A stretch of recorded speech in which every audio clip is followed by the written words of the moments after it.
This is Sunny Team coming with you with another deck profile.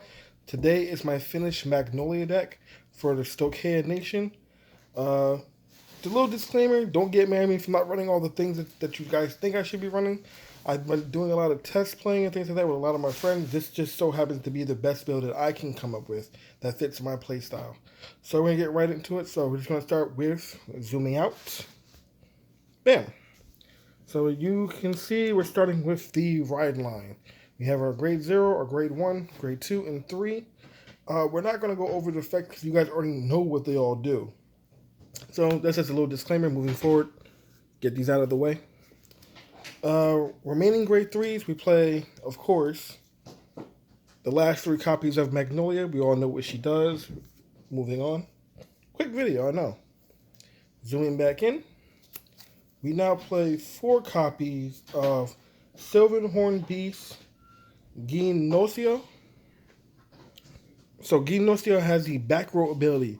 When this unit attacks, you can counterblast one and give all of its power to another one of your rear guards. So the idea for this card is to boost this card up with as many abilities and power-ups and trigger effects as you possibly can. And then using Magnolia's ability to give it the attack in the back row, use its ability to pass any given power on to another unit, making that other unit excessively bigger. Now, it is possible to pass one Granolia to another one, but the problem with that is you need a lot of counterblast and a lot of setup to do all that, which can be very hard. It's not undoable, but it can be very hard. So usually I only find myself doing one Granolia and passing it on to maybe a Duger or another card.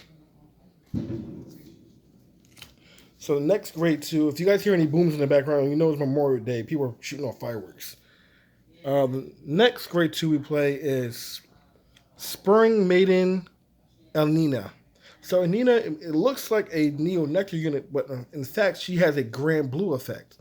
Her effect is when this unit is placed on rearguard circle from the hand, counterblast 1, soul blast 1, choose any grade 2 or less unit from your drop zone and call it to a rearguard circle, and that unit gains +5.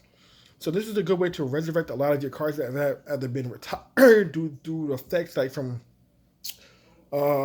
overdress units or Eugene cards, or your units that have been rammed into and attacked, or for effects on your end where you have to sacrifice your units to gain more advantage. So she can get those units back and empower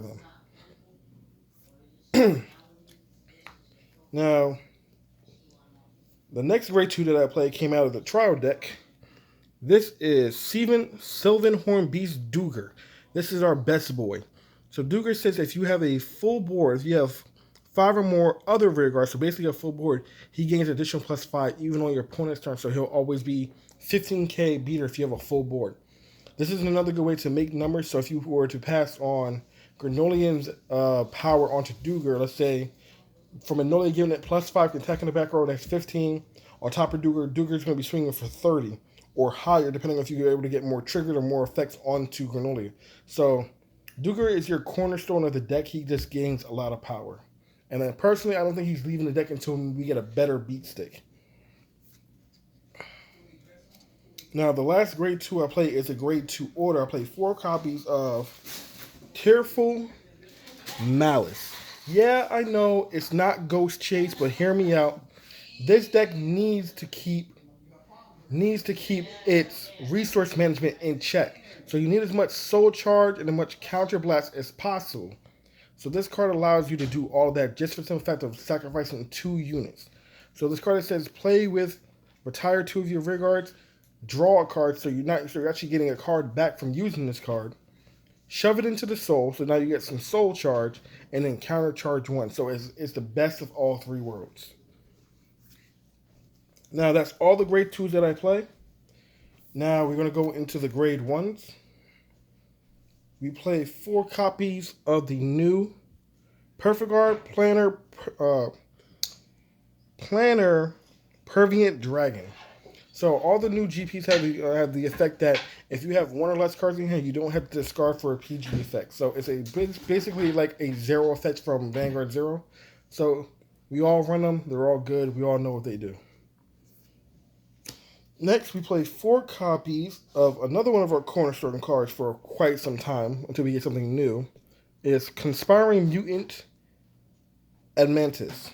So Mantis has a very simple skill. When placed, give another unit +5.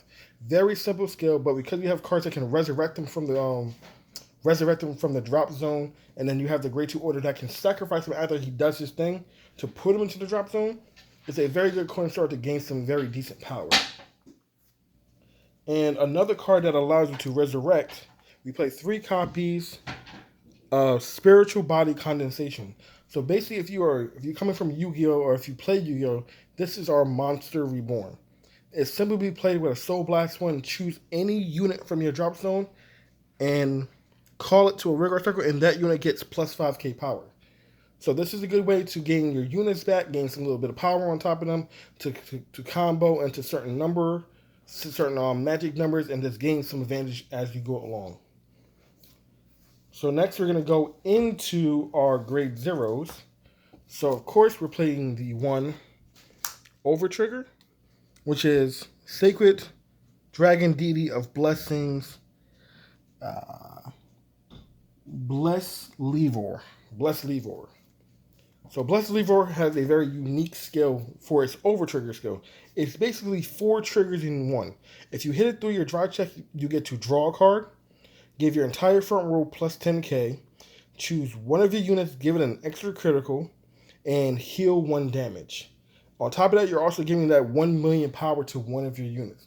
So this is a all-around, basically what it's supposed to be, and is like just like it says its trigger icon, a rainbow trigger all-in-one. It just doesn't allow you to stand anything for my premium players out there. Next, we play 4 copies of the Trial Deck Crit, 4 copies of the Trial Deck Heal, 4 copies of the Trial Deck Draw, and then we play another 3 Draw. This deck is very piece reliant. You need to get into your pieces, especially your Magnolia. You need to dig through your deck to grab your Magnolia so you can Persona Ride. Because Magnolia's Persona Ride says when you Persona Ride, you're allowed to choose 3 of your back row units, not just 1, to attack. That way you can get that maximum 6 attacks out every turn. You need to draw into your pieces. So that's all I can say about that. That's the entire deck in its entirety. I will do a separate deck video on all 3 of my overdressed decks that you've seen so far, going into test hands, plays, combos, and things like that you could be using for the deck. Then after that, I'll be doing some fight videos with some friends and some guest stars. Not to mention, I know I posted this before, I was supposed to be having a collaboration with the amazing guys at Top Deck Heroes.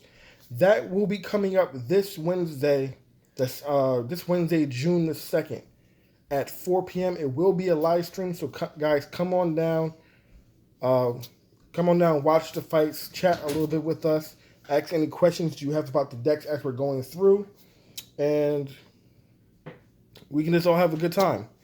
So I've been rambling for about 8.5 minutes, so hope you guys like what you saw. If you have any questions, leave them down in the description down below. Please like, subscribe, share the videos so everyone can join in. And as always, see you later.